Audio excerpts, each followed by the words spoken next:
Bonjour à tous, bienvenue dans la quotidienne. On est ravis de vous retrouver pour 1h15 de bons conseils et de bonne humeur en direct jusqu'à 13h. On espère que vous allez bien. Nous, on est en pleine forme. En forme. Bah oui, regardez cet habit de lumière. Exactement. C'est un papillon de lumière. lumière. C'est la fiesta. C'est la grosse fiesta. C'est très beau. Soirée disco. Ah oui, oui. Ça va derrière? Ça se passe bien? Bon, bah tout le monde est prêt. Ah bah oui, on arrive, 2 secondes. C'est parti, voici le programme d'abord. On va commencer par la question conso et on va s'intéresser à nos téléphones cassés, mais surtout à ceux qui les réparent, plus précisément aux réparateurs non agréés, parce que c'est vrai qu'on a parfois plutôt envie d'aller chez eux, parce que les prix sont attractifs, mais quelle est la qualité de la réparation? Est-ce que c'est risqué d'aller les voir? On va répondre dans un instant. Et puis il fait partie des races de chats préférées des Français. Notre Miss Veto, Laetitia Barlerin, va nous parler aujourd'hui de cette adorable petite boule de poils grise qu'elle a sur les genoux, le chat chartreux. Manque de diversité des repas, excès de matières grasses, produits surgelés, la restauration collective est souvent pointée du doigt. Pourtant, c'est un lieu où peuvent se développer des initiatives créatives et également solidaires. Alors que trouve-t-on dans nos restaurants d'entreprise, dans ceux de nos enfants? Comment peut-on améliorer la qualité des repas? Réponse dans le dossier du jour.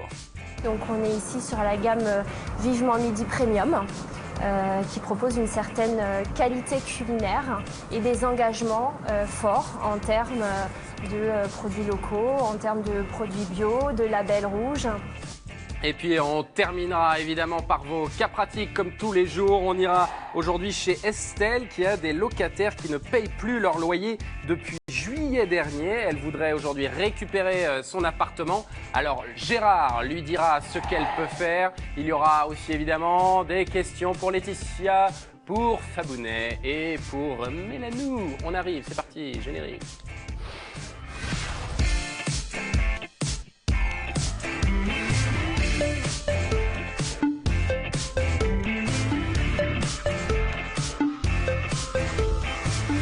Bonjour à tous. Bonjour. Il est de retour, notre GG. Pour fêter cela, la tenue de Maya. T'as vu un peu? Magnifique. On dit mieux vaut bonne réputation que ceinture dorée. Et là, les deux. Elle est splendide. C'est la première fois que j'entends cette expression. Aussi. Ouais. Oui. Ça date de Napoléon. bien. On dit, tu dis. En fait. On dit. On sait. D'accord, très bien. Bon, alors, on voulait vous parler d'une actualité là aujourd'hui. Je ne sais pas si vous avez vu, mais vous savez qu'il y a 1000 nouvelles questions du code qui sont entrées en vigueur pour avoir son code de la route. Et c'est entré en vigueur lundi. Et donc là, on a déjà les tout premiers résultats. Et c'est une catastrophe. Les candidats ont été très très mauvais. D'habitude, il y a 75% de gens qui arrivent à avoir leur code, comme ça. Et là, le résultat est de 16%. Non. Donc c'est une hécatombe. Alors que l'objectif était que ce soit justement plus simple et plus facile du coup pour qu'il y ait des questions un peu moins vagues, un Avec peu des moins nouveaux complexes. sujets quand même, sur Alors, l'éco-conduite et tout ça. Donc c'était Et manifestement, les questions, c'est Europe 1 qui dit ça, n'auraient pas été envoyées aux auto-écoles pour pouvoir préparer les élèves. Et voilà. Et puis il y a aussi peut-être justement les nouveaux aspects de la conduite qui ne sont pas encore vraiment bien assimilés par tout le monde. Ouais. Donc, Mais l'idée, c'était aussi de gagner du temps. Oui, ben, normalement, on va engager les inspecteurs, les délais devaient être plus courts, mais comme pour passer l'épreuve de conduite, il faut avoir le code, ça va être plus long. Cela étant, c'est l'extraordinaire capacité française à compliquer ce qui peut être simple. Alors je ne sais pas qui a pondu dans un bureau quelconque de ministère ces questions. Qu'on nous l'amène. Mais on peut se demander quand même si c'était bien adapté. il y a peut-être un début d'explication parce que c'est le président du Conseil national qui représente les métiers de l'automobile et qui dit que finalement le contenu de l'examen n'est pas plus difficile, mais on a voulu faire croire qu'on pouvait passer le code en s'entraînant sur Internet, mais ça prouve qu'en fait il faut aller dans une auto-école, peut-être prendre des heures. Peut-être ça peut être un début Il d'explication. faut quand même payer un peu. quoi.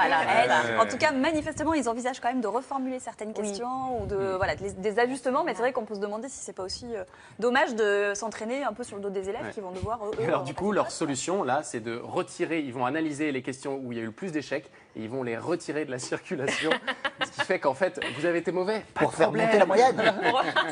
C'est ça. Et il faut un peu ça pour le le bac bac. depuis 30 ans. C'est ça la solution. C'est vrai, effectivement. Bon, et puis alors on a un petit quiz à vous présenter parce que il y a une étude Nielsen qui est sortie sur les produits de large, de grande consommation dont les prix ont le plus augmenté et le plus baissé sur les 10 dernières années. Donc je vais vous montrer un produit, vous allez me dire à votre avis, est-ce que la mousse à raser par exemple, Ça baisse. Sur les 10 dernières années, ça a baissé. Mais regarde-toi, on ne se rase plus. Eh ben, tu as trouvé la raison. Le hipster. Effectivement, c'est à cause de gens comme moi Le qui ne se hipster a rasent plus. tué la mousse. La mousse a rasé moins 26% Eh à ben, cause bravo. de cette fichue barbe de 3 jours. C'est une catastrophe pour les fabricants de mousse à raser. Ouais. Alors j'en ai un autre, la compote. La compote. Oh, ça ça va a augmenté. Non, Ça a augmenté. Augmenté, tous les enfants adorent ça. Eh ouais. Et les parents. Et puis les pommes-potes, Non, mais ils adorent ça, en fait. Ça, c'est un carton Voilà, plus voilà. 121%, mais uniquement Celui qui grâce a à ça. inventé ça. Grâce la aux gourdes. Aux gourdes. Oui. L'inventeur de la gourde. Il est millionnaire. Ah bah, Ah bah, là, l'inventeur là. de la gourde est millionnaire. Il est très très fort. Un peu plus dur, à votre avis, préservatif.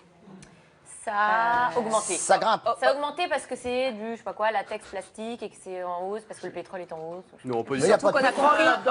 On a compris les messages. On a compris les avec messages du de pétrole. prévention. C'est scandaleux.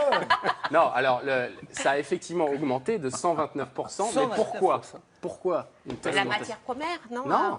Bah, on a compris qu'il fallait se protéger, peut-être. Non, parce qu'il y a de plus en plus. il y a des- Les jeunes s'accouplent de plus en plus tôt. Voilà, les Pas du rapports tout. augmentent. Ça couple. Ça coupe.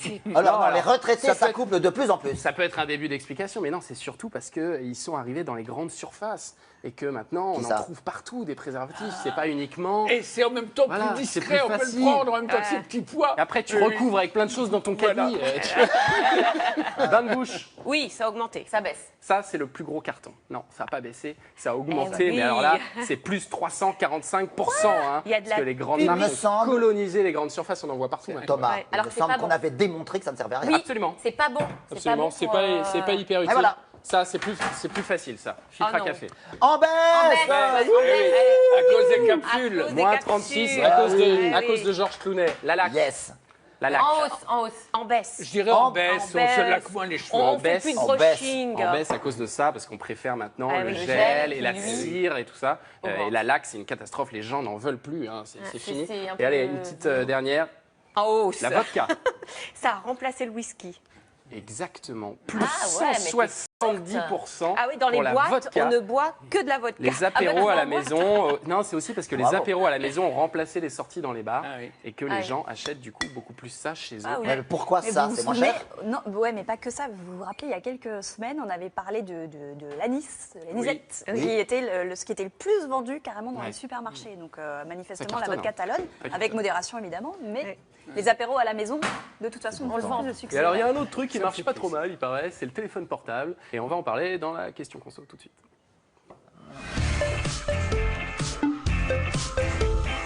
Alors, on a tous connu évidemment des problèmes avec nos téléphones portables, la vitre qui se casse, ça vous est arrivé? Oui. Jamais, jamais, au grand jamais, Oh. que de T'as jamais maladresse. laissé tomber ton téléphone, 2 fois. par exemple dans les toilettes, parce qu'on sait que tu laisses tomber tes oreillettes Oui. dans les toilettes. Rien que les oreillettes, mais pas les téléphones, c'est Ah, pas au d'accord. même endroit. Hein.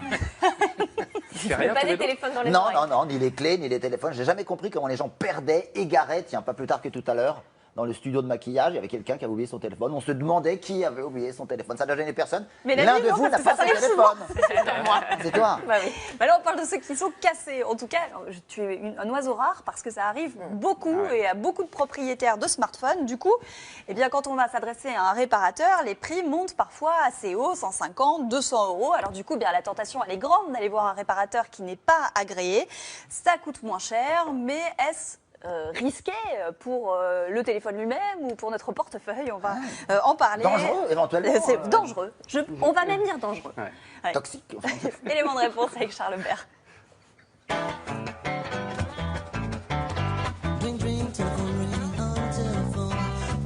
Il ne s'allume plus, le micro ne fonctionne plus. Oui, avec nos téléphones portables, les problèmes sont récurrents. Et le plus souvent, c'est votre écran qui se brise en 1000 morceaux. C'est ce qui est arrivé au portable d'Alexandre. Pour le remettre en état, il ne s'est pas rendu chez un réparateur agréé par le constructeur de son téléphone, mais chez un réparateur non agréé. Le prix était de 116 euros au lieu de 189 euros. Et donc je me dis génial, super affaire quoi. 20 minutes plus tard, j'étais reparti avec mon téléphone. Sauf que immédiatement après, il y avait des problèmes. Le capteur d'empreinte digitale ne fonctionnait pas. L'écran était beaucoup moins réactif. Mécontent, Alexandre a finalement été remboursé. Et il n'est pas le seul à connaître des mésaventures. Alors faut-il faire confiance à ces réparateurs non agréés? Ce journaliste a testé les services de tout type de réparateurs. Si les non agréés proposent des tarifs avantageux, 2 à 3 fois moins chers, la qualité ne serait pas au rendez-vous. Ils vont regarder sur Internet comme n'importe qui. Moi, je pourrais aller regarder sur Internet, regarder quelle pièce manque à mon téléphone, et ils vont prendre leurs propres outils, ils vont démonter, ils vont remplacer, ils vont prendre la pièce qu'ils ont trouvée sur Internet, ils vont la mettre dans le téléphone. Ça, pour peu qu'on soit un peu bricoleur, n'importe qui sait le faire. Une fois qu'on est sorti de la boutique, on est même plus sûr que le téléphone il puisse fonctionner encore après. C'est la méthode vraiment la plus risquée actuellement. C'est ce que nous avions constaté il y a quelques mois en caméra cachée dans le 18e arrondissement de Paris. On nous propose des réparations express pour une trentaine d'euros. À ce prix, il y a de quoi se poser des questions sur la qualité des pièces de remplacement utilisées. Voir si vous utilisiez les pièces constructeurs d'Apple ou pas directement pour être sûr que j'ai pas de problème. Et vous utilisez quoi alors du coup? C'est des... Comment? Des bonnes copies? Donc c'est pas l'original mais c'est de bonne qualité. Mais attention, tous les réparateurs non agréés ne se valent pas. Le responsable de cette boutique nous affirme qu'il est possible de proposer un tarif attractif tout en utilisant des pièces d'origine. On arrive à avoir à peu près 80% de pièces constructeurs. Quand on peut le faire, on va les chercher tout de suite. C'est notre logique d'aller apporter la meilleure qualité de pièces à nos clients. Quand ce n'est pas le cas, c'est notre volonté d'aller chercher les pièces de meilleure qualité possible. Par exemple, du grade A, de la pièce qui vraiment est comparable à de l'original. Ça a un coût d'achat, mais on va pouvoir quand même être moins cher qu'un centre agréé. Parce que nous, on n'a pas tout le réseau qu'il y a derrière et les redevances qu'ils doivent payer. Et parce que nous, on est indépendants, donc on choisit notre marge. Petit bémol, si la pièce de remplacement n'est pas d'origine, alors la garantie délivrée à l'achat du téléphone par votre constructeur ne sera plus valable. Dans cette boutique, la réparation est garantie au moins 6 mois, un gage de confiance plus certain que des garanties d'autres réparateurs ne dépassant pas les 24 heures. Alors au final, quel type de réparateur choisir ? Il faut regarder combien coûte la réparation, quel âge a mon téléphone, c'est un ensemble d'un peu tout. Si la réparation coûte la moitié du prix du téléphone, forcément on réfléchira à racheter un nouveau téléphone plutôt que de payer très cher pour un téléphone qui ne durera peut-être pas plus longtemps, 1 an ou la moitié de sa vie, quoi. Si vous voulez tout de même passer par un réparateur non agréé, il y a une solution pour limiter les risques. Demandez à voir les pièces dans leur emballage d'origine, pour ainsi voir s'il correspond bien à la marque de votre appareil. Oui, et le gros problème, Fabien, c'est que parfois, quand on n'utilise pas les pièces d'origine, le téléphone peut se bloquer carrément. C'est la jurisprudence Apple avec leur iPhone. Quand le bouton d'accueil est changé avec une pièce qui n'est pas donc d'Apple, il se bloque, l'écran devient noir, et il y a un code 53 qui veut dire que ça ne marche plus. Alors Apple dit, c'est normal. C'est voulu. Si, c'est une fonction de sécurité. Il dit c'est pour conserver l'intégrité des données, pour éviter de faire pirater, etc. Pourquoi pas? Ça peut éventuellement exister. En vérité, on sait bien que c'est parce qu'ils veulent qu'on achète de l'Apple, que c'est 3-4 fois plus cher et qu'il faut aller chez eux. En attendant, il y a 200 000 personnes qui sont allées sur des sites qui stipulait un petit peu que ça ne marchait pas et comment il fallait faire. C'est un site américain très connu qui s'appelle iFixit. Et donc, ils sont nombreux, ces gens-là. Ils doivent tous maintenant retourner au service après-vente Apple. Ça n'est plus sous garantie puisqu'ils ont changé une pièce. Et ils vont payer 100 € pour se faire changer. Ils auront tout perdu. Double peine d'Apple. Les autres ne sont pas en reste, mais pour l'instant, ils ne sont pas tout à fait là. Tu sais, le bouton d'accueil, c'est le bouton avec la reconnaissance, l'empreinte digitale. Il y a quelques-uns d'entre vous. Je ne comprends pas qu'ils aient le droit de faire ça, en fait. Ils ont tous les droits, ça leur appartient. C'est breveté, c'est à eux. C'est pas comme dans les voitures, exactement. Oui, dans les voitures, c'est pas ça, c'est vrai. On peut changer de pièce à condition que ça soit conforme. Mais là, il n'y a pas de conformité. C'est pas un monopole. Mais parce qu'il y a eu un texte spécial pour les voitures disant effectivement qu'on devait pouvoir remettre d'autres pièces conformes. C'est peut-être français. Or là, encore une fois, Google, Apple, etc., Amazon, ça nous échappe complètement, ces trucs-là. Il y a encore moins cher que les réparateurs dont on a parlé, c'est nos petits doigts. Réparer soi-même son téléphone, évidemment, c'est ce qui revient le moins cher. Et c'est pas si... Alors, c'est compliqué, certes, il faut être un tout petit peu agile de ses petits doigts, mais c'est de moins en moins compliqué parce que vous avez ce qu'on appelle des tutos, des tutoriels d'explications sur Internet où on vous montre en fait chaque étape, comment faire pas à pas. C'est très bien filmé. On vous envoie même des kits de réparation. Donc, pour un écran cassé, par exemple, c'est 65 € et on vous envoie l'écran, les petites vis, le petit tournevis, enfin vraiment tout ce qu'il faut, la petite colle, etc. Pour ceux qui se sentent vraiment seuls en se disant « Oh là là, je vais jamais y arriver », on peut aller sur un site qui marche très bien, qui est une jeune start-up française qui a été lancée, qui s'appelle SOSAV, sosav.fr. Et là, vous trouvez 200 guides de réparation pour plus de 200 appareils, beaucoup de téléphones portables, mais aussi des consoles de jeux, des ordinateurs, des tablettes, etc. Et pour les plus méfiants et qui se diraient bon là je vais vraiment pas y arriver, ou alors j'ai pas le temps, ou alors je suis trop maladroite, ou maladroit d'ailleurs, on peut cliquer sur un bouton. Plutôt maladroite. Oui, maladroite. Pourquoi je dis maladroite? Plutôt maladroite. Tu as raison. Le petit bouton Captain Repair. Et alors Captain Repair, c'est quoi? C'est de la géolocalisation de réparateurs qui viennent chez vous. Génial. Ou au café si vous êtes au café, ou chez vous, ou à votre bureau, dans les 20 minutes. Ils vous font un devis avant de venir sur Internet, et si vous le validez, ils viennent vous réparer votre écran. Très bien. Partout en France. Partout en France. Génial. Après, il faut être un peu geek quand même. C'est pour ça que Captain Parce que Repair, ton- c'est pas mal. Ton amoureux, il a testé, il a essayé de réparer. Oui, 2 jours, il a passé sur le téléphone, déjà pour l'ouvrir. Parce que dans les tutos, ça a l'air super facile. Ah ouais. On voit le mec, il fait hop, hop, hop, il ouvre, machin. Mais une journée pour ouvrir? Ah oui, rien que pour ouvrir, pour Ah enlever. oui. Puis alors, il a c'était l'air juste pour doué, ton changer. copain. Mais c'était juste pour changer une batterie. Et le problème, c'est que il l'a refermé. Bon, il a réussi quand même, mais le téléphone ne marchait pas. Et bien sûr, quand il a été chez le l'avez fabricant, ouvert il a dit non, ça a été Eh oui, ouvert, on ne bien fait pas sûr. rien. Toujours le même problème. Ouais. Donc il a pris 2 RTT pour rien et finalement il a fallu repasser. Et il est bricoleur il est un peu- Et oui, il est en tout cas Il plus est pas nul, bricoleur que moi, parce que je suis un peu la référence, je suis nulle, mais lui, Ouais. il est vraiment très Pas bricoleur. Gérard, quoi. Tu vois, c'est Non. pas- Parce que je crois que tu sais rien faire avec tes mains, non Gérard? C'est ça. C'est une légende. À part parler, bien sûr. C'est ça. Et Gérard, toi, tu voulais nous parler de l'obsolescence programmée, parce qu'évidemment, on y pense. Parce hein, que, sur les vous produits savez, high-tech. en France, parce que là encore Fabien avait raison tout à l'heure, faire la distinction entre la réglementation en France et à l'étranger. En France, il y a une amende qui va de 3 000 € à 15 000 € par produit si un fabricant ou un importateur obsolète une Du verbe obsolété. du fer obsolété, s'arrange pour qu'il y ait de l'obsolescence obsolations. sur un des éléments qui composent une machine. Donc, théoriquement, c'est interdit. Théoriquement. Et alors, le gros fabricant dont on parlait tout à l'heure a lancé une campagne sur sa lutte pour l'environnement. Et on lit, il raconte ce qu'ils font pour l'environnement, ce qui est très bien, et il l'explique. Nos pièces, nos matériels de téléphone portable sont faits pour durer 3 ans. Alors ceux qui ont dit ça, on dit c'est incroyable. Ah, c'est assumé. Est-ce alors. que ça veut dire qu'ils reconnaissent que ça dure 3 ans, ou est-ce que compte tenu de ce type d'appareil, on s'en sert beaucoup, c'est fragile, ça ne peut pas durer plus de 3 ans, donc ça a été toute une polémique. Et puis finalement, on s'est dit, il y a un certain nombre de gens qui ont un rapport tellement passionnel à leur portable, vous savez, on dit l'amour dure 3 ans. Oui, c'est voilà, ça. pour les portables aussi. Très bien. Jolie Bon. conclusion. Ouais, merci beaucoup. On revient à notre dossier du jour. On vous a posé une question sur la plateforme de La Quotidienne. Comment trouvez-vous la restauration collective? Ça va pas faire plaisir à nos invités, ça. Dans les écoles, dans les entreprises, dans les hôpitaux. Vous n'êtes que 4% à la trouver bonne, donc c'est très très dur comme résultat. Mais on verra pourtant qu'il y a énormément d'initiatives pour essayer d'améliorer les choses, pour essayer d'avoir des repas d'un peu plus grande qualité, des produits locaux, des produits bio de saison. On verra tout ça dans notre dossier du jour. Mais pour le moment, nous parlons chacha avec Laetitia Chia.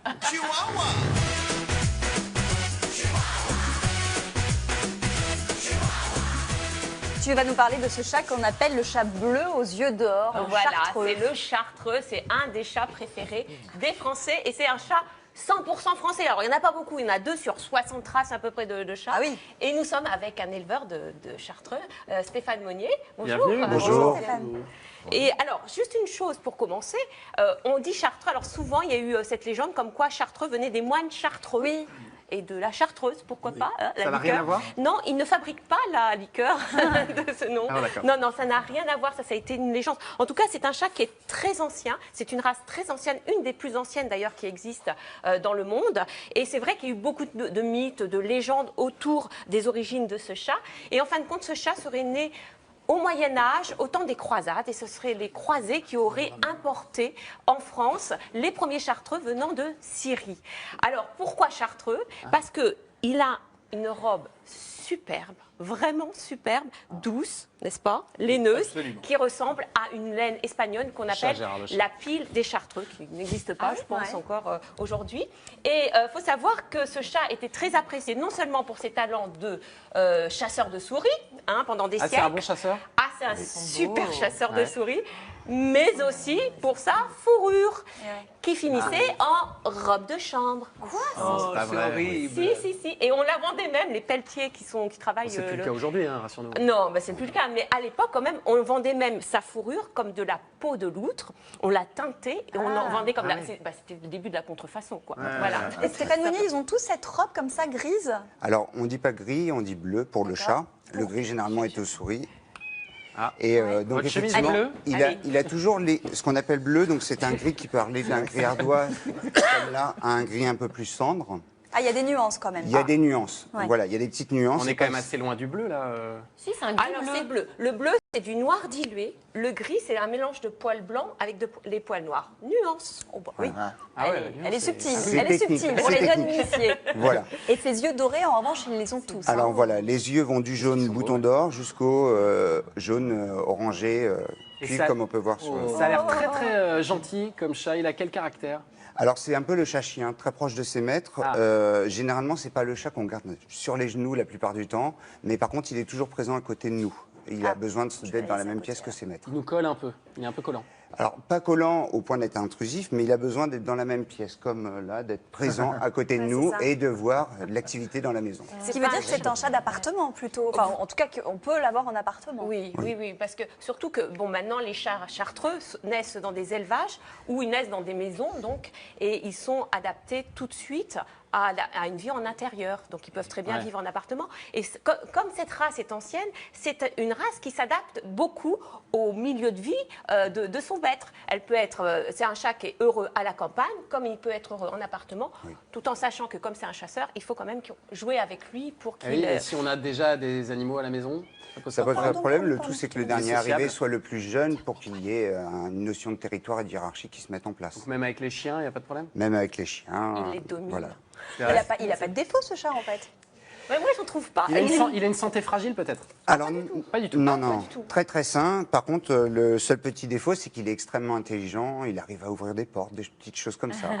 Mais attention aux tiroirs, aux chaussettes, qui peut sortir des tiroirs. D'accord. Alors, justement, on raccroche ça au fait que c'est une race ancienne. Donc, c'est une race vraiment qui s'adapte à tout. Donc, c'est vrai qu'il est assez débrouillard. Il fait vraiment, même plus débrouillard des fois qu'un chien. Et souvent, moi, j'ai vu aussi des vidéos où il y avait un chat chartreux qui ouvrait le frigo et le chien, il attendait derrière pour manger, bien sûr. C'est un peu ça l'histoire. Est-ce qu'il perd ses poils particulièrement? Alors oui, parce que c'est comme c'est une fourrure qui est très laineuse avec un sous-poil qui est vraiment très fourni, on a surtout au moment de la mue, c'est-à-dire en ce moment, en pleine saison. En pleine saison de mue, et c'est vrai qu'ils perdent beaucoup de poils, donc il faut passer l'aspirateur. Mais enfin, concernant c'est un chat bavard ou pas? Parce que, pardon, excuse-moi Laetitia, elle miaulait, cette demoiselle, je crois. Alors c'est simplement pour exprimer son mécontentement de l'avoir portée, mais une fois posée, elle est voilà. Mais sinon, c'est pas causeur. Non, c'est pas des chats, par rapport à d'autres races. Alors l'entretien, c'est quoi? C'est un brossage, peignage par semaine? Un brossage régulier, simplement parce que comme tout chat, ça perd ses poils et plus ils perdent leurs poils, plus on en a par terre et plus eux en ingèrent aussi. Donc après, c'est du confort pour eux comme pour nous. Et il y a des chartreux qui sont célèbres. Ah oui, alors il y en a déjà. Attention. D'abord l'écrivain Colette que vous connaissez tous, qui était vraiment une fan de chats, dont une chatte chartreuse qui s'appelait Saha et qui a inspiré son livre La Chatte, qui est paru en 1933. Ah, on l'a pas lu celui-là. Si, tu l'as lu? Ah ouais, c'est bien. Très bien. Voilà, c'est une histoire d'un couple avec une chatte et la femme est jalouse de la chatte qui est très proche justement de son maître.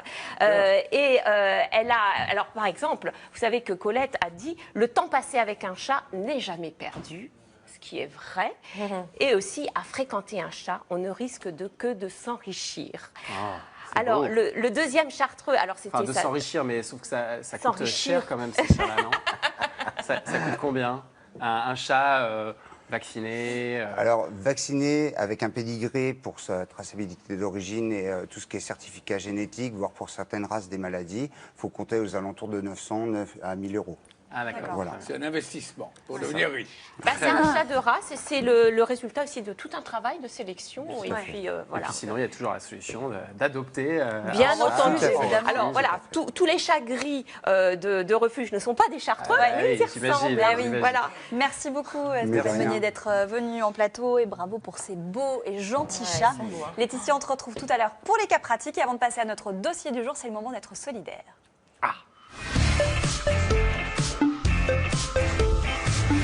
Et avant de vous parler du Soyons solidaires de la semaine, on voulait vous parler d'un terrible événement qui est intervenu dans la nuit de dimanche à lundi à Wattrelos, dans le Nord. 12 véhicules des Restos du Cœur ont été incendiés sur le parking du local de Wattrelos, le siège départemental. Et nous sommes au téléphone avec Michel Charpenay, qui est le responsable des relations extérieures des Restos du Cœur sur ce site de Wattrelos. Bonjour monsieur. Bonjour. Alors expliquez-nous, qu'est-ce qui se passait ?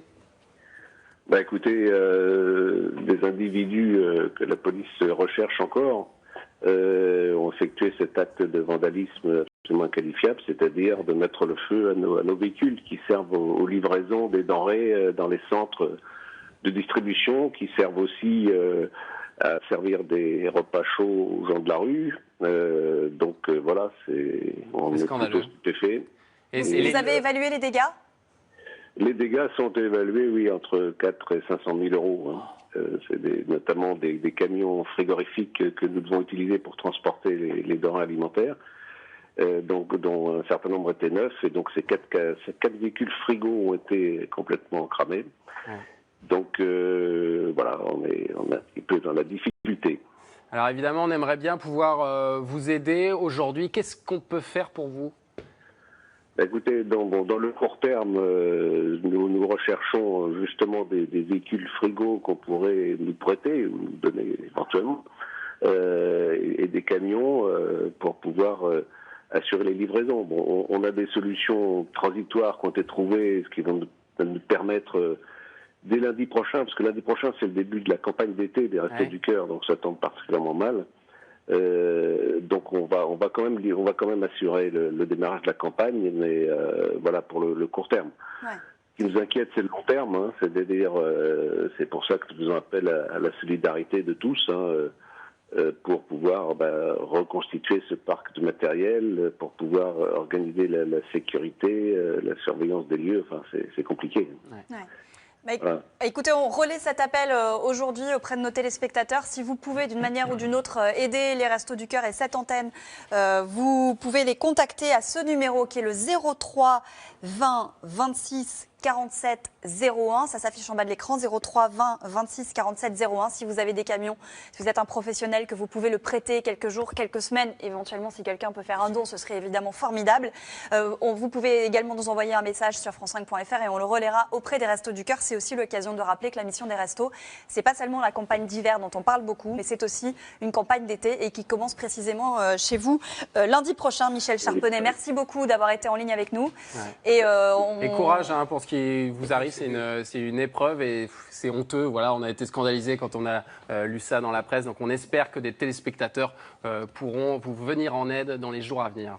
Et puis, merci d'appel à la solidarité. Merci beaucoup. Merci, à bientôt. Et on vous tiendra évidemment au courant de l'évolution de la situation.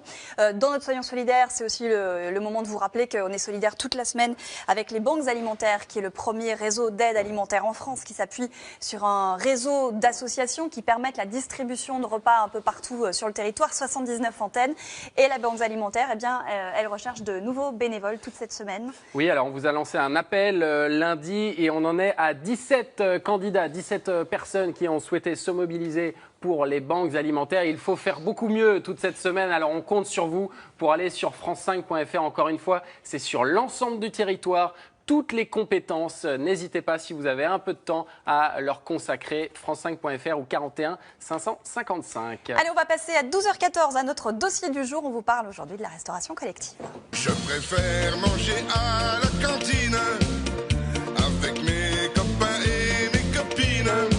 Chaque année, 3 milliards de repas sont servis en restauration collective. Et si ça évoque pour vous des carottes râpées sans goût, des frites surcuites ou des fruits qui baignent dans du sirop, eh bien vous allez voir que ça n'est plus toujours le cas et qu'on peut manger sain, local ou même bio. Alors comment nos repas sont-ils confectionnés? Comment faire de la bonne cuisine à grande échelle? On va voir ça avec nos invités du jour. Vous pouvez les interroger en direct par SMS au 41 555. Et les voici nos invités. Sophie Chavannes, bonjour. Bonjour. Vous êtes la fondatrice et la présidente de Vélissime. C'est une cantine itinérante qui propose des repas frais à des entreprises de région parisienne, des entreprises qui ne possèdent pas de cuisine. Carolette Elia, bonjour. Bonjour. Vous êtes chef de cuisine au lycée Monge à Chambéry, formateur pour la région Rhône-Alpes.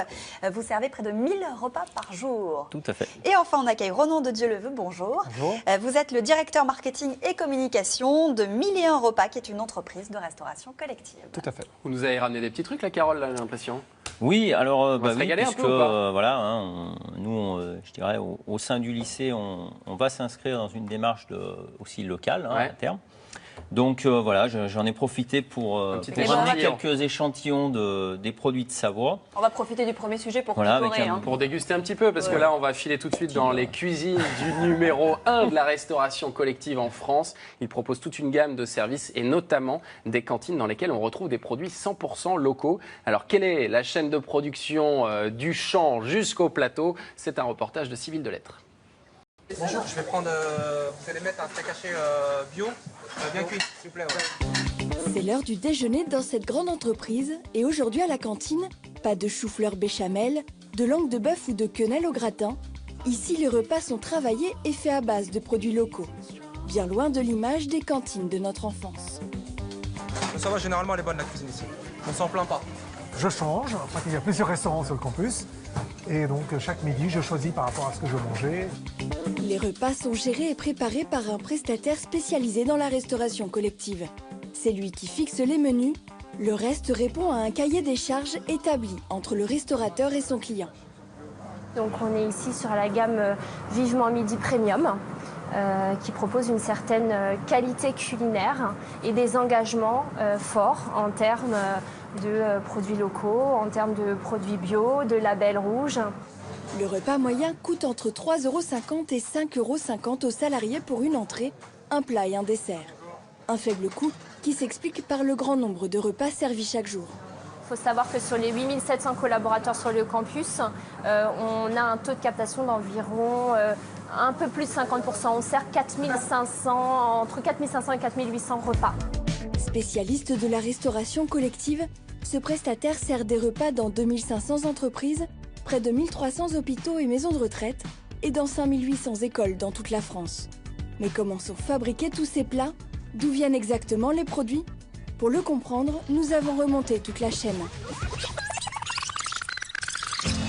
Et ça commence ici, en pleine nature dans l'Oise. On cultive des pommes dans ces vergers depuis 3 générations. Nous avons 70 hectares de pommes qui produisent environ 3500 tonnes chaque année. Ça représente environ 15 millions de pommes à commercialiser. Une partie de ces pommes seront servies dans des restaurants situés à moins de 200 km de l'exploitation, car le prestataire a fait le choix de travailler avec des producteurs locaux principalement. L'intérêt de travailler avec des producteurs locaux, c'est d'abord d'aller chercher un produit proche de chez nous, le plus près possible, et ensuite d'avoir une garantie de fraîcheur, puisqu'il n'y a pas peu de transport entre le producteur et nous.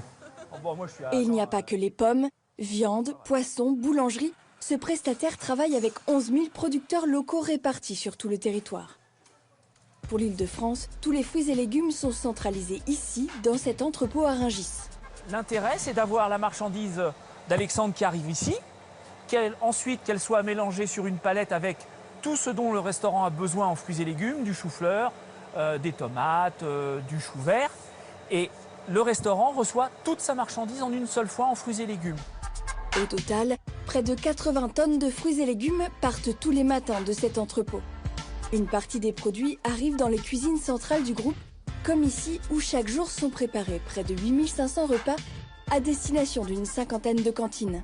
On a un fonctionnement qui est quasi similaire à celui d'un restaurant traditionnel, mis à part les volumes travaillés. Une fois préparés, Les plats seront ensuite livrés aux écoles qui n'ont plus qu'à les disposer dans le self pour le service. Mais tous les fruits et légumes de l'entrepôt de Rungis ne vont pas dans une cuisine centrale.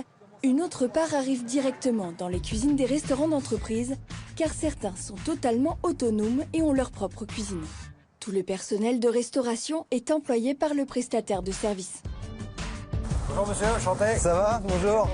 Ouais, on vous attendait. Dans ce restaurant, on reçoit 450 à 500 kilos de fruits et légumes tous les matins. Et la préoccupation numéro 1, c'est l'hygiène.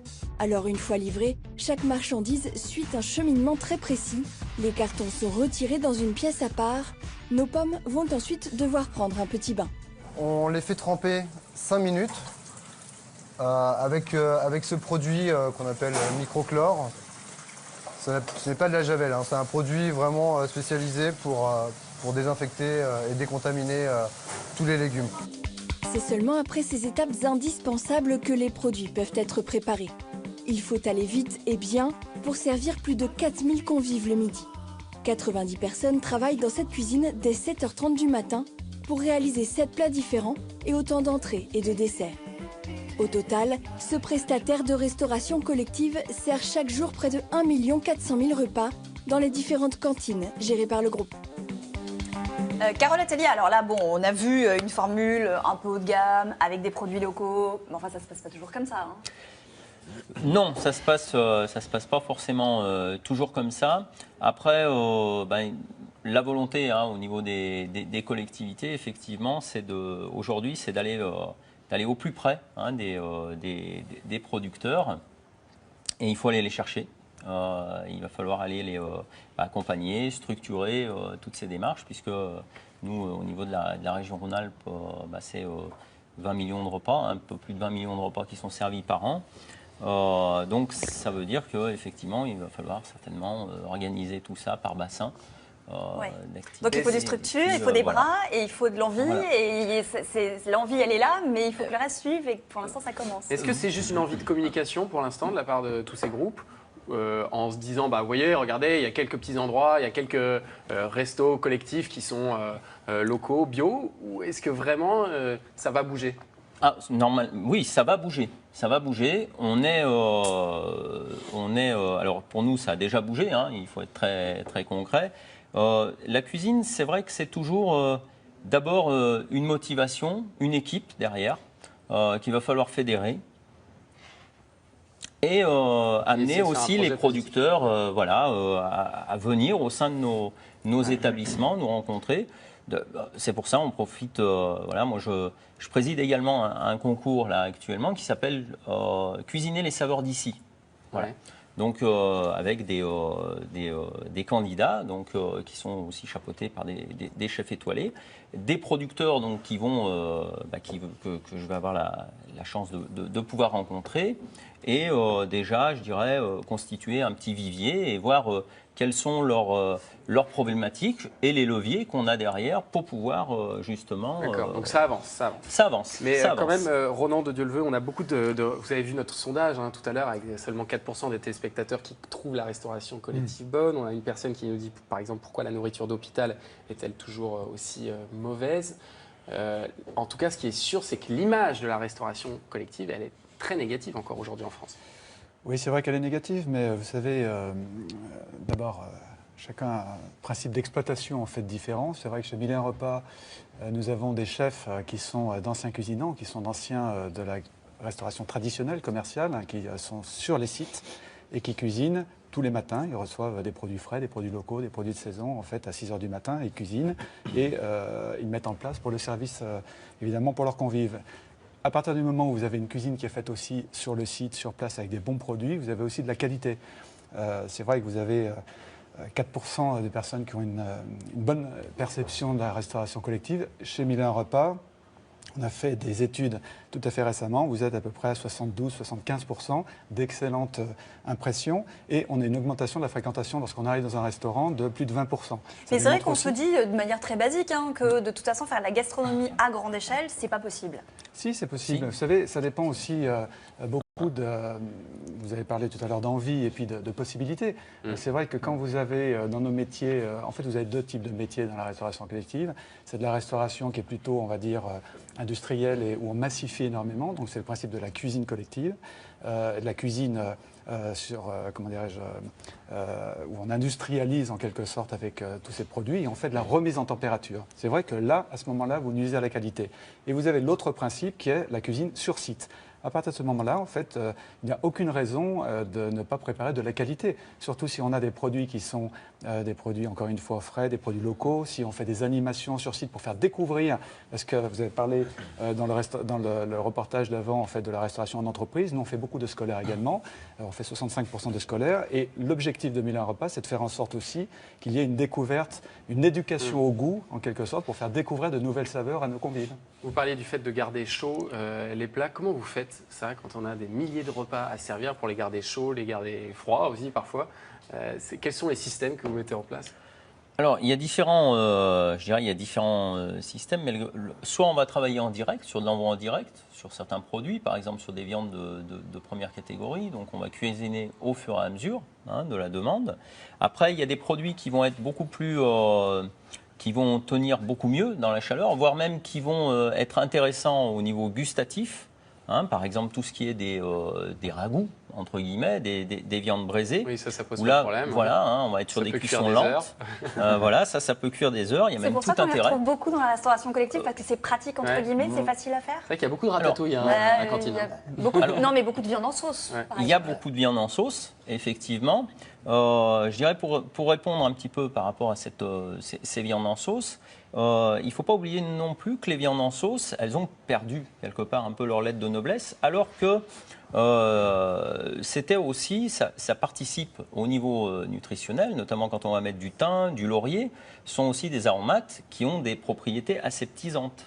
Il faut le savoir. Il y a aussi une très grande différence entre en fait, la restauration dans les écoles ou dans les entreprises quand c'est fait sur place et que c'est cuit, tu as les cuisines sur place et du coup tout ce qu'on te sert, c'est chaud, même si la viande n'est pas forcément d'une extrême qualité, on vient de te faire griller le steak, et il est quand même très bon, assaisonné, que ce qui arrive en camion le matin, notamment je pense à des crèches ou des écoles où parfois il n'y a pas de place pour les cuisines sur place. C'est encore très souvent le cas, non? Voilà. Bien sûr. Il n'y a pas de cuisine sur place. Je parlais tout à l'heure de la remise en température, c'est exactement ça. Quand vous avez des personnes qui reçoivent des plats qui ont été préparés et qui doivent eux-mêmes, sans formation parfois, refaire de la remise en température, ça recuit, ça cuit mal, ça cuit pas assez. Ah oui, pour le riz et les pâtes, ça peut poser des problèmes. Et ça pose un problème. Et c'est là qu'on a justement une mauvaise perception justement de la restauration collective, parce qu'on se base aussi souvent sur cette remise en température, c'est sur le principe en fait de livraison en liaison froide. Et dans les hôpitaux, c'est souvent le cas, non? C'est pour ça aussi que les gens ont une si mauvaise image de la cuisine dans les hôpitaux. Oui, il y a d'autres problèmes parce qu'il y a beaucoup. Alors, je parle sous votre contrôle, mais on a aussi, des équipes en fait sur place, et puis il y a les budgets. Vous venez d'en parler, qui sont sur site, et puis il y a tout un tas de problèmes en restauration, en médico-social, comme on appelle cela, qui sont issus des régimes particuliers, des régimes spéciaux, etc. Donc, on ne peut pas avoir le même type de restauration, évidemment, que dans les scolaires et dans les entreprises. On peut être soumis à un régime et avoir quelque chose de mangeable. C'est vrai que c'est rarement le cas quand même à l'hôpital. Il y a quelque chose qui me frappe. Moi, j'ai une petite fille qui a la cantine. Et j'ai ma tante que j'ai vue hier dans une maison de retraite. Donc les deux extrêmes. Or, les deux ont le même problème, ça ne fait pas envie.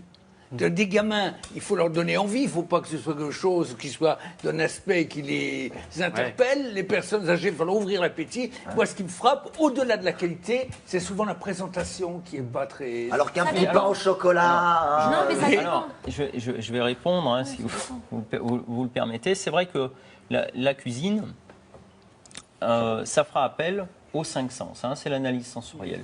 C'est qu'effectivement, il va falloir qu'on travaille sur la vue, sur l'accueil. Le sensoriel, ça passe aussi par l'accueil. C'est pas qu'une assiette, un repas. Ça veut dire quoi concrètement? Vous proposez une assiette type et vous dites voilà, c'est ça qu'il faut refaire? Alors, non, on va pas proposer. Alors, on aura plusieurs choix, évidemment, mais je parle de présentation. Alors, au niveau de la présentation, voilà, le matin, moi j'ai des chefs de partie qui sont là, et on va travailler effectivement sur les textures, sur les couleurs qu'on va mettre, parce qu'il va falloir que ce soit attrayant, forcément. Donc, on ne pourra pas tricher, je dirais, puisqu'on aura le retour aussi immédiat des clients, entre guillemets, des élèves. Et pour nous, c'est notre cœur de métier, c'est la cuisine. C'est jamais des métiers qu'on a choisis par hasard. Vous mettez des petites herbes, vous mettez des petites herbes sur les assiettes, un peu de... pour que ça soit joli. On peut mettre des petites herbes, on peut... Enfin, il y a tout un tas de, je dirais, un petit peu de couleurs. Ouais. On va travailler aussi sur des thématiques. La semaine dernière, on a par exemple fait une animation sur le carnaval. Je veux dire, on est complètement hors saison. Mais voilà, des choses qui vont être marquantes, qui vont être appréciées. On a fait Noël après. Voilà. C'était sympa. Donc, il y a on vous souhaite une joyeuse Pâques. Voilà. Sophie Chavat, vous avez un concept un petit peu différent parce que vous faites venir la cantine finalement à ceux qui n'en ont pas. Avec un concept différent, original. Alors nous, on n'appartient pas du tout à la grande famille de la restauration collective. Nous, on adresse des entreprises de taille inférieure. Donc des entreprises de 50 à 400, 450 salariés qui n'ont pas les moyens ni immobiliers, ni financiers d'avoir une cantine. Donc on a des vélos triporteurs qui se déplacent dans un quartier et qui s'arrêtent comme le laitier d'autrefois tous les jours au même endroit, dans la même entreprise, pendant le même créneau horaire. Donc les salariés le savent et descendent chercher un repas. C'est pas de la livraison, c'est vraiment une cantine mobile.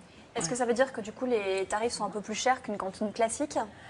C'est une cuisine très artisanale, comme on peut la trouver en restauration commerciale, mais on sait que les salariés en entreprise cherchent avant tout du prix, donc on essaye d'avoir des prix très resserrés.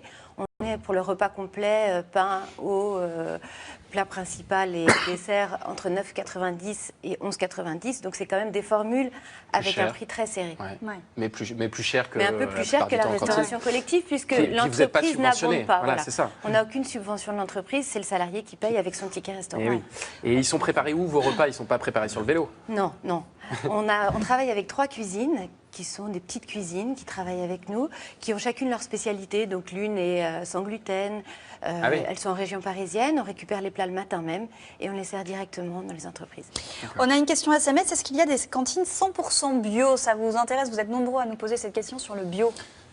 Écoutez, il y a des villes qui ont... Je peux me permettre? Allez-y, allez-y. Vous êtes là pour ça?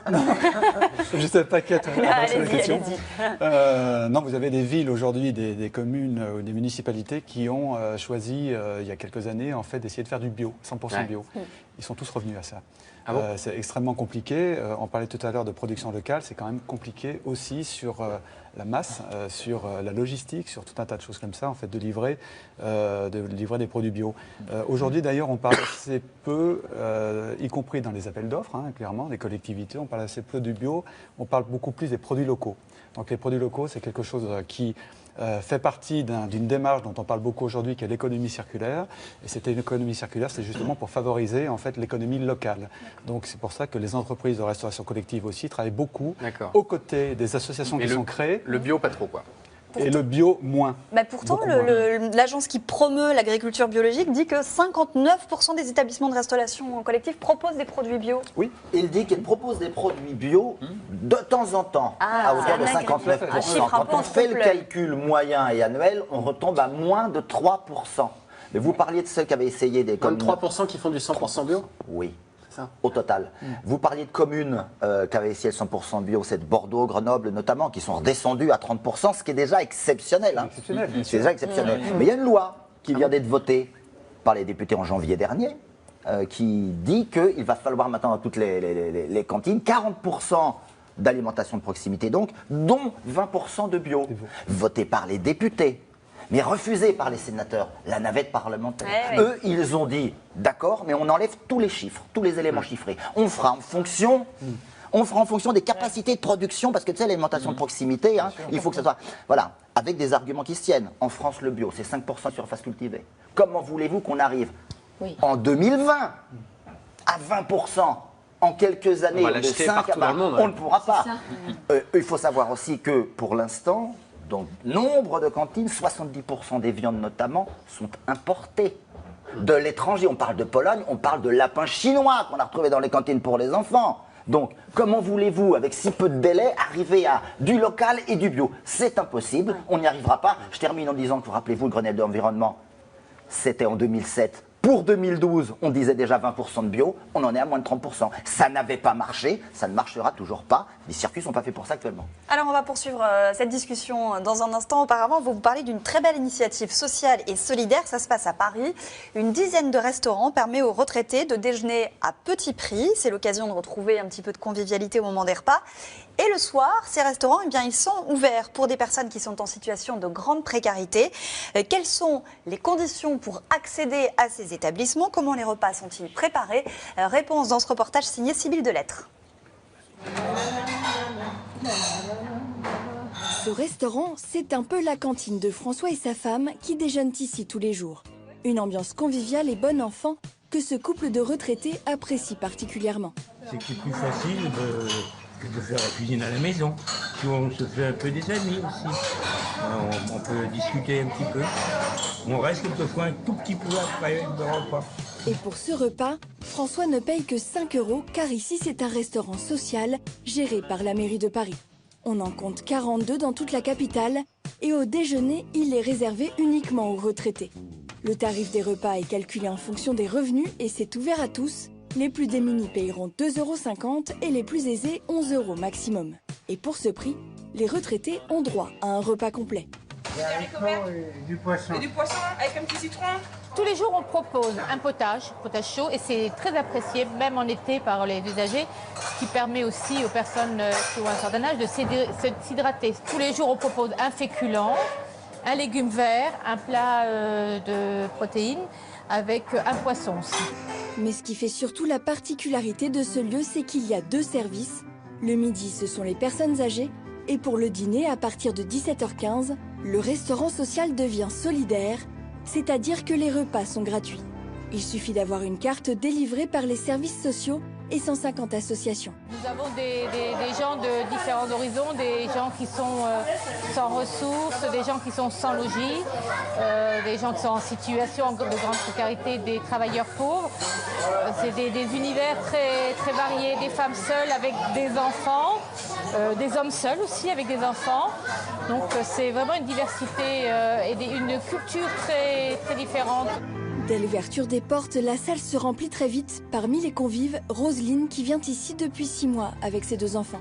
On veut les pâtes. Ouais, avec les abrognages. Oui, oui. En fait, nous, on vit à l'hôtel et souvent, on n'a pas le droit de faire la cuisine. Et c'est pour cela que ça nous aide aussi beaucoup. Quand tu manges, c'est un moment de, je sais pas, un moment de détente. Ouais. On prend le temps, on mange bien et on rentre à la maison. C'est pour dormir. Comme Roselyne, de nombreuses familles dînent au restaurant. Mais dans la salle se côtoient aussi beaucoup d'hommes et de femmes venus rompre la solitude le temps d'un repas. Ça nous apporte aussi un plus d'être entourés, de dîner ensemble, d'échanger pas mal de ce qui s'est passé la journée, ce qu'on a fait, parce que bon, on est tous à la recherche d'un emploi. Que ce soit pour le midi ou le soir, les plats sont élaborés sur place dans cette cuisine. Des recettes simples et familiales, mais toujours cuisinées avec des ingrédients de qualité. Sur le cahier des charges et le marché qui a été mis en place par la ville de Paris, il est très important, la tenue absolument à ce qu'il y ait tous les jours, sur le plan alimentaire, 20% de produits bio. Seule différence, pour le soir, la ration distribuée est plus importante.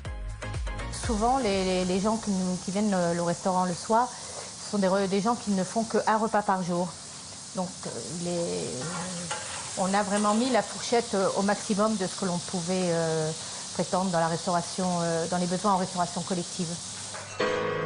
Au total, 8 restaurants solidaires ont vu le jour à Paris depuis 2010, des lieux voulus par la mairie pour lutter contre la grande exclusion.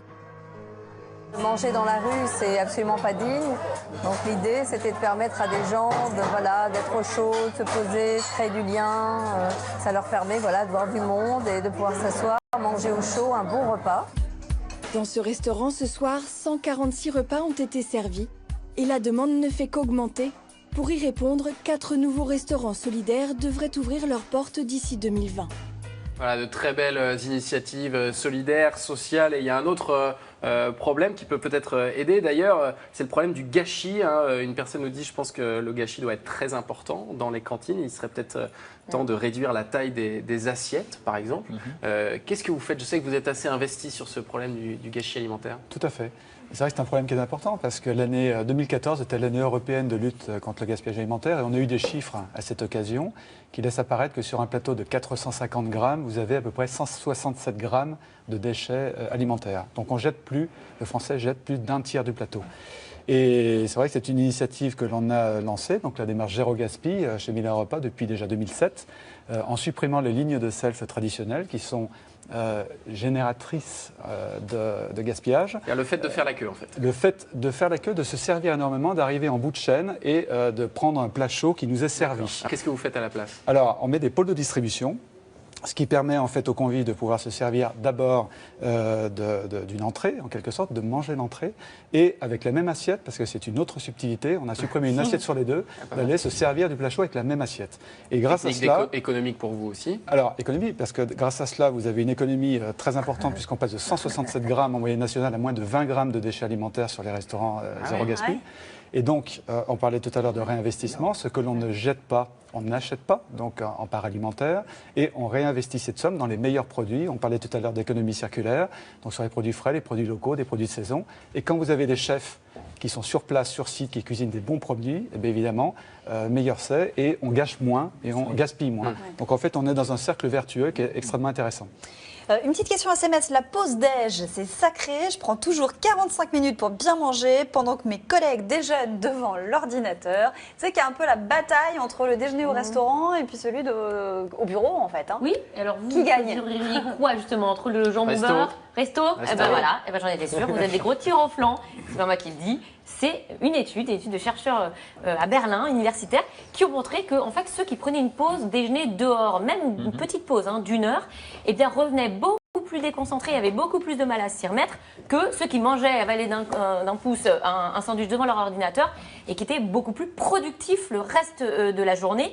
Pourquoi? Parce qu'en fait, il y a une diminution de l'activité cérébrale des personnes qui sont allées un peu s'apaiser et se reposer dehors. Alors on pourrait se dire que c'est une étude commandée par des patrons pour des patrons et faite par des patrons pour nous expliquer qu'en gros il faut qu'on prenne moins de temps pour manger et qu'on soit plus efficace. Mais ce qui est très intéressant, c'est qu'aussi on peut interpréter différemment cette étude parce qu'il y a d'autres enseignements.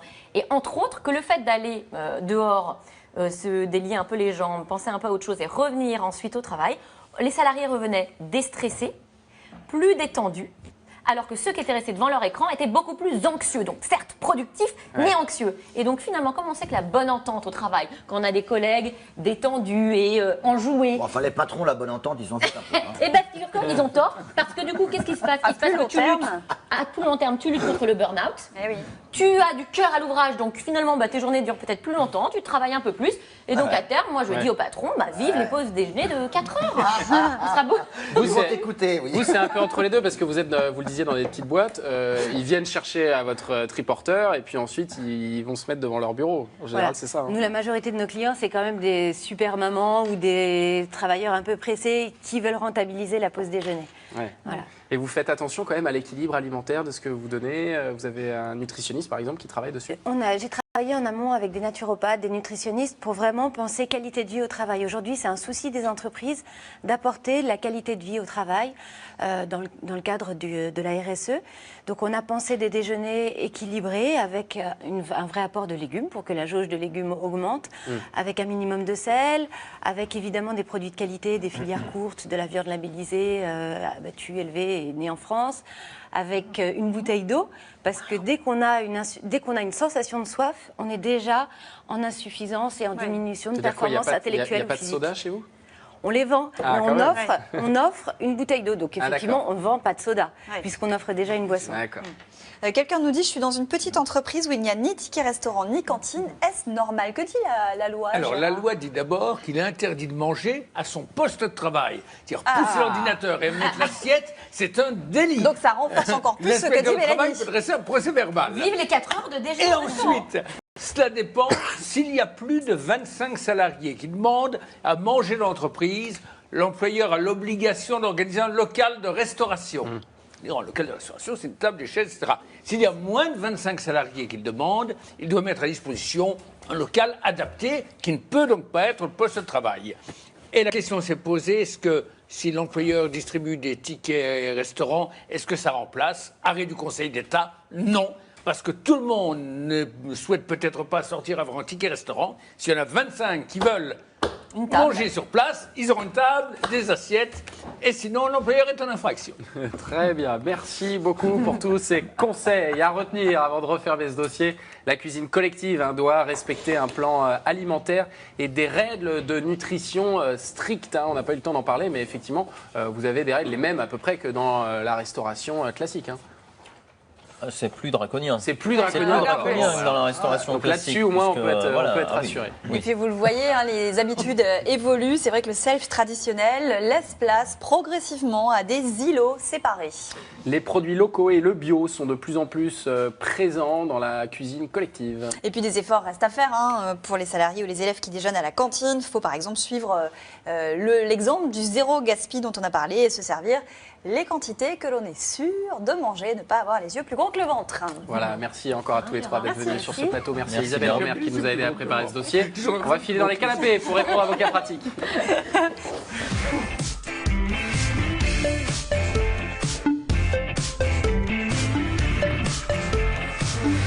Gérard, je répète ce que tu viens de dire, a dit j'ai le ventre plus gros que les yeux. C'est ça mon problème. Allez, la première question, elle est pour toi, ma chère Laetitia. Nous sommes en ligne avec Nadège. Bonjour Nadège. Bonjour Nadège. Bonjour à toute l'équipe, merci de votre bonne humeur. Merci de votre bonne humeur. Merci Nadège. Ça fait plaisir d'avoir une voix. Enfin, vous nous appelez de Château-Giron, en Ille-et-Vilaine. Et vous avez une petite question de chat, je crois. Voilà. Et 2 chats que j'ai adoptés à la SPA qui ont très mal réagi au vaccin par le vétérinaire. J'aimerais savoir l'explication et qu'est-ce que je dois faire. Mal réagir, ça veut dire que qu'est-ce qui s'est passé exactement? Malade le jour même. Une qui est tombée paralysée un peu. Ah ouais. Paralysée? Oula. Et l'autre, elle est tombée avec une forte fièvre le jour même. Et après, ça allait mieux quelques jours après? Après, il a fallu faire une piqûre chez le vétérinaire, retourner pour faire une piqûre pour les remettre d'aplomb. Ah ouais. D'accord. Ah oui, quand même. Alors, vous savez, Nadège, d'abord des réactions post-vaccinales, ça existe comme chez nos enfants, qui bien souvent ont mal là où on les a vaccinés, et de la fièvre, poussée de fièvre, une fatigue dans les 24-48 heures. On retrouve la même chose chez le chat et chez le chien, donc ça, il faut le savoir. Mais il faut faire attention, il peut y avoir des réactions qui sont pas du tout classiques, qui sont atypiques et qui sont même graves. Alors, par exemple, le fait qu'une de vos chattes, elle ait eu de la fièvre, pour moi, c'est pas très grave. Mais par contre, la deuxième la paralysie, ça c'est grave. Et dans ces cas-là, qu'est-ce qu'il faut faire? Nous, vétérinaires, on a comme obligation d'en référer, de le déclarer à un centre de pharmacovigilance, qui est le même, enfin c'est la même chose qu'en médecine humaine, quand vous avez une réaction à un médicament. Pour que ce soit indiqué après comme effet secondaire parce que possible. ce centre, qu'est-ce qu'il fait? Il rassemble toutes ces données, toutes ces déclarations, et il informe après l'agence du médicament vétérinaire qui donne l'autorisation de mise sur le marché des médicaments et des vaccins. Et si cette agence voit que le fameux vaccin qui a été injecté chez votre chat donne beaucoup d'effets secondaires, elle peut le retirer du marché. Pardon Laetitia, mais sur la question de la paralysie, je sais que tu ne vas pas forcément critiquer un de tes confrères, mais est-ce que ça peut être un geste un mauvais geste de la part du vétérinaire qui aurait entraîné la paralysie? Non, c'est pas possible. Non. Ah non, il y a pas. Il y a une dose pour un chat qui soit à 500 grammes mais qui aurait piqué un nerf ou un truc comme ça. Ça on le voit. Enfin, on fait en sous-cutané pour piquer un nerf, il faut vraiment le vouloir. D'accord. On peut aussi faire un intramusculaire. Mais là, je pense plutôt à ce qu'on appelle une polyarthrite, c'est-à-dire une inflammation des articulations qui fait qu'on a tellement mal aux articulations qu'on ne peut plus bouger. Voilà. Ça, c'est une réaction. Alors, la question de Nadège aussi, c'est de savoir si elle doit continuer à les vacciner ou est-ce c'est la qu'il faut grande qu'elle question. Moi, ce que je conseille, premièrement, la première chose à faire, c'est que le vaccin, on sait très bien quel vaccin il a injecté puisqu'on a une étiquette sur le carnet de vaccination. Ce vaccin-là, cette marque-là, on ne l'utilise plus chez le chat qui a présenté cette fameuse réaction. Deuxième chose, moi, je revois le protocole vaccinal parce qu'il faut savoir que les réactions post-vaccinales comme ça, graves, c'est rare. il y a des millions de chats qui sont vaccinés chaque année. Il doit y avoir une centaine de chats où vraiment on a eu des réactions comme ça. Donc ça veut dire que le risque est faible par rapport au bénéfice de la protection contre des maladies infectieuses. Alors, le protocole vaccinal, il faut le revoir dans le sens où savoir est-ce que le chat a besoin, là où il vit, de tous les vaccins. Par exemple, la rage. S'il ne sort pas du pays, on ne lui fait pas le vaccin de la rage. Ça ne sert à rien. S'il ne sort pas, le chat, on ne lui fait pas le vaccin de la leucose, qui est une maladie qui est transmise si 2 chats se rencontrent. Vous voyez, les autres, il faut le faire. Mais il y a des maladies où on peut vacciner tous les 3 ans et non pas tous les ans. Et il y a même aujourd'hui des tests qui permettent aux vétérinaires de savoir si on est immunisé. Donc, il fait le test sur le sang, il dit il est immunisé, c'est pas la peine de le revacciner. Voilà, tout simplement. Voilà, Nadège, vous avez tout. Merci beaucoup de votre réponse. Eh ben, on vous embrasse, Nadège, à bientôt. Très bonne journée à vous. Merci. Gérard, le prochain cas pratiqué, pour toi, nous partons en Seine-et-Marne, à Tournant-en-Brie, où Lucie Rémy a rencontré Estelle. Le dernier locataire d'Estelle est parti avec les clés sans faire l'état des lieux sortant. Elle se demande comment réagir. Estelle est propriétaire d'un appartement de 40 mètres carrés qu'elle a mis en location au mois de mai. Rapidement, elle trouve un locataire qui semble être le candidat idéal, mais Estelle a vite déchanté. Le locataire est rentré en date du 8 mai 2015 et il a arrêté de payer début juillet, donc 2 mois après être rentré dans les lieux. Après quelques mois d'impayés et un locataire déterminé à occuper les lieux malgré tout, Estelle se décide à prendre les choses en main. Pour mettre fin en fait à cette situation-là, j'ai dénoncé le bail en lettre recommandée fin août. Pour appuyer sa décision, Estelle a fait référence dans son courrier à 2 clauses de son contrat de location. Premièrement, le non-paiement des loyers. Deuxièmement, le locataire s'est séparé de sa compagne, une situation qui ne lui a pas été signifiée dans les règles. Aujourd'hui, il a quitté les lieux. Il me l'a signifié par SMS un dimanche matin. Par contre, je n'ai pas pu récupérer l'appartement de façon légale puisqu'il n'y a pas d'état des lieux de fait. Les clés n'ont pas été rendues. Il n'a pas été notifié que madame était bien séparée de monsieur et qu'il est parti sans laisser d'adresse. Au jour d'aujourd'hui, je ne peux pas récupérer cet appartement pour le relouer. Sans nouvelles de son locataire, Estelle se demande ce qu'elle doit faire maintenant. Ma question est pour Gérard. Je voudrais savoir comment faire pour récupérer les loyers impayés et faire l'état des lieux. Alors, Estelle, très brièvement, parce que j'ai cru entendre hier qu'on me trouvait un peu long, donc très brièvement, Qui a pu dire on peut être très efficace. Le fait qu'il n'y ait pas d'état des lieux, c'est plutôt bon pour elle. Dans ce cas-là, c'est présumé en bon état. Elle est la propriétaire, tant pis pour le locataire, c'est en moins bon état, c'est présumé être en bon état. 2, les loyers sont impayés, il court jusqu'à ce qu'on lui ait rendu les clés. Tant que le locataire n'a pas rendu les clés, même s'il n'est pas dans les lieux, le loyer est dû. 3, elle a résilié, il n'a pas quitté les lieux, ou s'il les a quittés, il n'a pas rendu les clés. Il faut faire ce qu'on appelle une reprise des locaux. C'est-à-dire, on demande... Ah non, si on change de serrure, c'est la violation de domicile. On ne peut pas se faire justice soi-même. On demande au tribunal d'instance l'autorisation de récupérer les lieux en justifiant que le locataire est parti. Et le tribunal autorise un huissier à récupérer les lieux. Pourquoi ? Si la personne a laissé des meubles dedans ou ses affaires, il faut que l'huissier le constate. Et seulement après, on peut reprendre possession. Maintenant, pour se faire payer, aucune illusion. Bonne chance. Quelqu'un qui part comme ça à cloche au bois, ne faites pas de frais d'huissier, Estelle. Franchement, c'est d'argent jeté par les fenêtres. Donc ça veut dire qu'elle récupérera jamais ses loyers. Récupérera jamais. Éventuellement prendre un bon avocat, mais l'huissier, non. Non, mais de toute façon, on a besoin de l'huissier. On n'est pas obligé de prendre l'avocat. C'est ça. Ouais, mais l'avocat, ça va lui coûter cher encore. Oui. Mélanie, j'ai retrouvé des timbres neufs datant des francs, nous dit Marie. Puis-je encore les utiliser ? Oui, alors il y a 2 cas. En effet, elle peut les utiliser. Les 2 cas, c'est soit il y a la valeur faciale sur le timbre, donc il y a le prix de ces timbres en francs, soit il n'y a rien. S'il n'y a rien, c'est très simple, vous les utilisez comme si vous aviez acheté ces timbres-là hier. Il faut juste respecter le poids de ce que ce timbre peut transporter. Donc si c'est une lettre jusqu'à 20 grammes, ben voilà, vous pouvez envoyer des lettres jusqu'à 20 grammes. S'il y a la valeur faciale, c'est-à-dire s'il y a marqué 2,50 francs pour ce timbre-là, il faut juste que ce soit équivalent au tarif en vigueur aujourd'hui. Et donc, il faudra compenser le reste, compenser le montant pour atteindre jusque 80 centimes aujourd'hui, par exemple, le timbre pour une lettre de 20 grammes.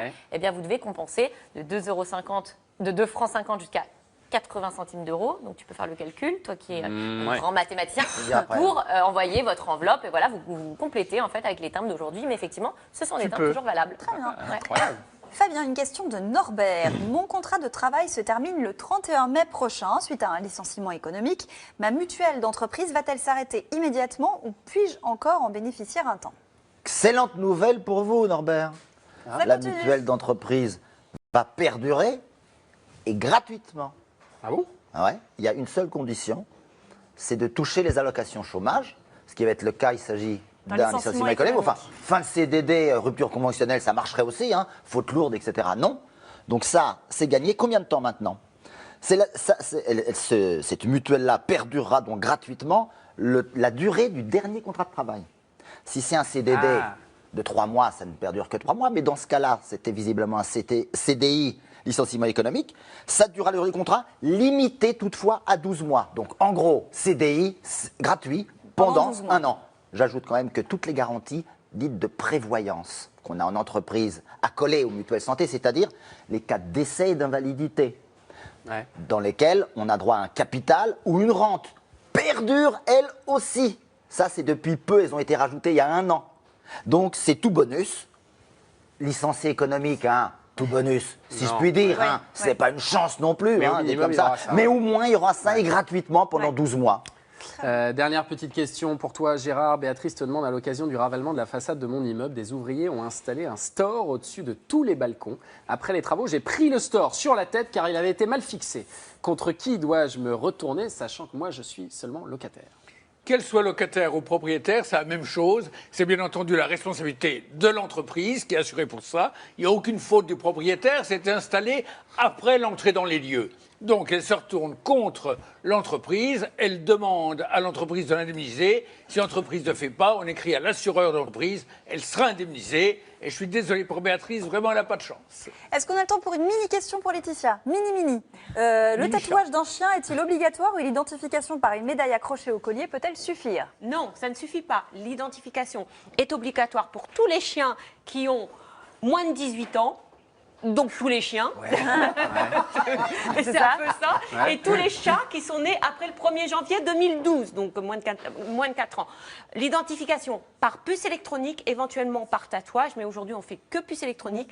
Si vous voulez mettre une médaille, vous pouvez, parce que la puce électronique ça se voit pas, et ça vous permettra d'être contacté plus rapidement par la personne qui va retrouver l'animal, qui verra votre numéro de téléphone. Alors il y a des flashcards, le petit numéro de téléphone derrière. Alors il y en a qui mettent juste le nom du chien et pas le numéro de téléphone, ça sert à rien. Ça sert à rien. Ou alors vous demandez au chien de demander le numéro de téléphone, ou alors encore ça j'aime pas trop parce que c'est un petit papier qui prend l'eau, donc ça sert à rien. Voilà. Moi je lui mettais ça, mon chien, j'ai toujours récupéré grâce à ça.